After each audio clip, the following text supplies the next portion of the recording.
بسم اللہ الرحمن الرحیم۔ اہل سنت و جماعت کے اس ہنستے بستے گلشن کو کسی کی نظر لگ گئی یا پھر اپنے ہی کیے گئے اعمال پر اللہ کی طرف سے سزا کے طور پہ کچھ چیزیں ظاہر ہو رہی ہیں، جنہیں دیکھنے کے بعد ایک سنجیدہ فکر درد دل رکھنے والا صاحب ایمان سخت اضطراب میں ہے۔ وہ اپنا دکھ نہ کسی کے سامنے بیان کر سکتا ہے اور نہ ہی اس کے دکھ کا کوئی مداوع کرنے کو تیار ہے۔ ایک قومی ٹی وی چینل پہ بولے گئے خاتون وکیل کی جانب سے کچھ نامناسب جملے، جن میں خلفائے راشدین اور بالخصوص جناب سیدنا صدیق اکبر رضی اللہ تعالیٰ عنہ کو ہدف تنقید بنایا گیا، اس کے رد عمل میں پھر ایک سیمینار کے اندر کچھ ایسے جملے زبان سے صادر ہوئے جس نے ایک انتشار کی کیفیت پیدا کر دی۔ ہر شخص نے اپنے مزاج کے مطابق اس جلتی ہوئی آگ پہ تیل ڈالا اور اپنا مقصد اور مفاد نکالنے کی کوشش کی۔ شاید کچھ سنجیدہ فکر لوگ مل کے بیٹھ جاتے تو حالات اسی وقت سنبھل جاتے، لیکن بدقسمتی کہ ایسا نہ ہو سکا۔ اپنے اپنے طور پہ ہر کوئی علمی زور آزمانے کی کوشش میں رہا، نتیجتاً اہل سنت و جماعت دو حصوں میں تقسیم ہو گئے۔ وہ پھٹ جو پڑا آج تک دوبارہ سیا نہ جا سکا۔ خیر، وقت کی یہ خوبی ہے کہ وقت بڑے بڑے واقعات کو بھلا دیتا ہے۔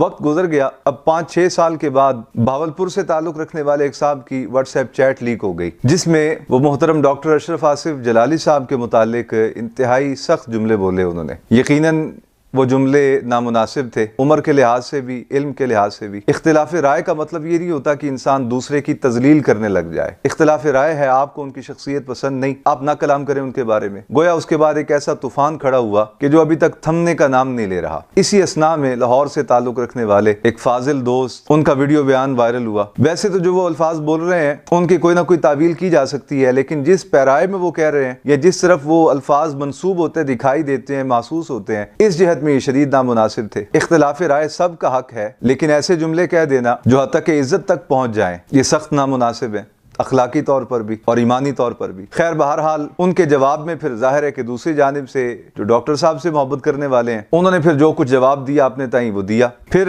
علامہ فاروق الحسن صاحب کے حوالے سے بھی کوئی ڈسکس ہونے لگی، شاید کوئی نیا یا پرانا کلپ تھا، نہیں معلوم، اللہ جانے۔ میں تو ایسی چیزیں حتی الامکان کوشش کرتا ہوں کہ نہ سنوں، کیونکہ ایسے کلمات اور ایسے کلپس سننے کے بعد پھر دل کے اندر جو ایک اضطراب کی کیفیت اور بے چینی کی کیفیت ہوتی ہے، اس کا علاج کوئی نہیں۔ بہرحال قصہ مختصر یہ کہ اس وقت سوشل میڈیا کے اوپر جو طوفان بدتمیزی بپا ہے، ایک طرف سے کہنے والوں نے کہا کہ ہم لعنت بھی نہیں بھیجتے، ہماری لعنت بھی اس سے بہتر ہے۔ اس کے جواب میں جو کچھ کہا گیا وہ بھی اتنا نامناسب تھا کہ وہ قابل ذکر نہیں۔ پھر کوئی اس طرح کی بات کی گئی کہ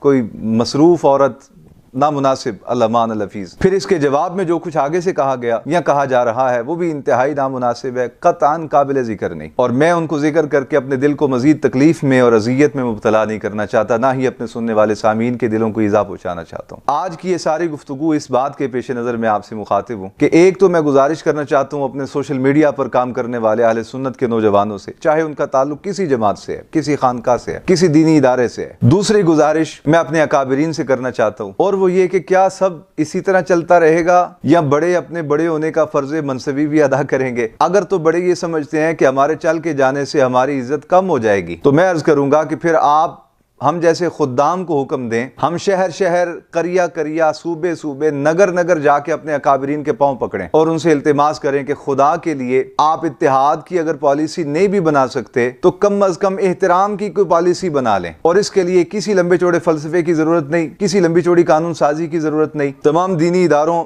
تحریکوں اور تنظیموں اور خانقاہوں کے بڑے سارے نہ بھی ہوں تو چند ایک ہی سر جوڑ کے بیٹھ جائیں اور وہ کوئی ایسا میثاق اہل سنت قائم کر دیں کہ جس سے کم از کم یہ اصول ہی مرتب ہو جائیں کہ اگر کسی کو کسی سے کوئی اختلاف ہو تو وہ سوشل میڈیا پہ چڑھانے سے پہلے اس بورڈ کے سامنے اپنے آپ کو پیش کر لے، اپنے تحفظات، اعتراضات، اپنے گلے شکوے اس بورڈ کے سامنے پیش کرے، اور وہ بورڈ یا شورا یا سپریم کونسل اہل سنت و جماعت کی جو بھی بنے، وہ اس معاملے کو حتی الامکان حل کرنے کی طرف جائے، نہ کہ اس طرح بے لگام چھوڑ دیا جائے۔ اور ہر بچے کے پاس موبائل ہے، آج کوئی کسی کے اختیار میں نہیں۔ مدرسے میں پڑھانے والے استاد کا موقف اور ہوتا ہے، شاگردوں کا موقف اور ہوتا ہے۔ کل لاہور کے ہی ایک بہت بڑے مدرسے کے متعلق مجھے کسی ساتھی نے بتایا کہ استاد اور موقف بیان کر رہے ہیں اور ان کی کلاس میں پڑھنے والے انہی کو گالیاں دے رہے تھے کہ معاذ اللہ ہمارے استاد جو ہیں وہ بے دین ہو گئے ہیں۔ انہی کے پاس، انہی کی کلاس میں پڑھنے والے، انہی کے شاگرد اپنے ہی استاد کو کہہ رہے ہیں کہ یہ بے دین ہو گیا ہے۔ تو پھر آپ پڑھ کیوں رہے ہیں؟ جی سند لینی ہے، اس لیے پڑھ رہے ہیں۔ تو میرے عزیزان گرامی، یہ دور نہیں ہے جو کوئی کسی کے اختیار میں ہو، سو کم از کم اگر اتحاد کی پالیسی نہیں بنا سکتے تو ہمارے اکابرین خدا را سر جوڑ کے بیٹھیں اور احترام کی کوئی پالیسی وضع کر دیں۔ بالخصوص